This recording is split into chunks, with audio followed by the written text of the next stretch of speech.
Hey friends, Russ here again, having more daisy lever gun fun. Part of the fun of these daisy lever guns is actually tearing them apart and seeing how they work inside. An effective way to tear apart some of these is to use a spring compressor, and I just happen to have two examples, and why I have two of them is because there are two basic types of um, plunger assemblies, some for the older style, some for the newer style. There are variations of these, but I just want to highlight two of them here because I've heard some chatter on the internet lately. Some folks who are having a little issue getting the springs to collapse enough to pull the retainer out. So I just wanted to make note of two of the little tools that I made up that help me get these guns apart. So on some of the older Red Riders, like the 111 Model 40, for instance, these old Plymouth guns, they have something like this.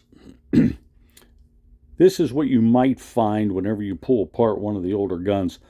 On the back end of it, you see you have these two little knurled retainers for this plate on the back. And what that plate does is, whenever this is cocked, it throws it backwards. That would be this direction. It throws it back, and it catches into this notch right here, so that when you're ready to fire, you pull the trigger, the notch lets it slide forward, and away you go. Well, if you're going to pull this out of the gun, you can tell this is an older type. It has the leather seal on it here, and it has this particular type of air tube attachment on it. If you're going to pull one of these apart, you'll probably want to use some kind of a tool that has two of the rods on it like this, two small rods. And I made this one up. It's not what a lot of the fellows who work on these recommend. It's what I recommend. It works out real well. A lot of times you'll see a wide bar with two rods sticking up. They all have a half-inch gap in them here because, after all, this is a half-inch wide gap. The inside measurement of the spring is half-inch. And the reason why this works so well on these older types is because of these two little protrusions. And whenever you put this on there, this is able to slide right between them. You're able to push against the spring, and whenever you push against the spring, you're able to pull out the spring retainer from the top of the gun housing, and it works real well. Now, the newer styles, and here's two different ones here. You have one like this, and it has the angled, the spacer on this one is angled like this. And of course, these protrusions ride on the guide inside. This is one that I've taken apart. It's straight up and down, but it still has a similar manifestation of how this is made. And it's knurled. A single block on it is knurled over instead of having the two like this one. So I made up a tool like this. It's made from a piece of half-inch ID galvanized steel pipe. I cut out two sections deep enough to be able to reset the spring. And whenever I put this in, as you can see, it would be more difficult to get this on here because you have to negotiate around this.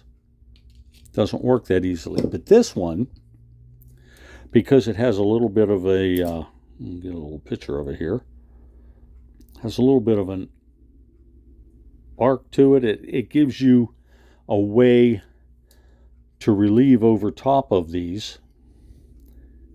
And whenever you do that, whenever you're ready to compress the spring, you just push it forward. It's plenty strong, and you can get that off. It doesn't work so well on these because, obviously, these knurled bumps get in the way.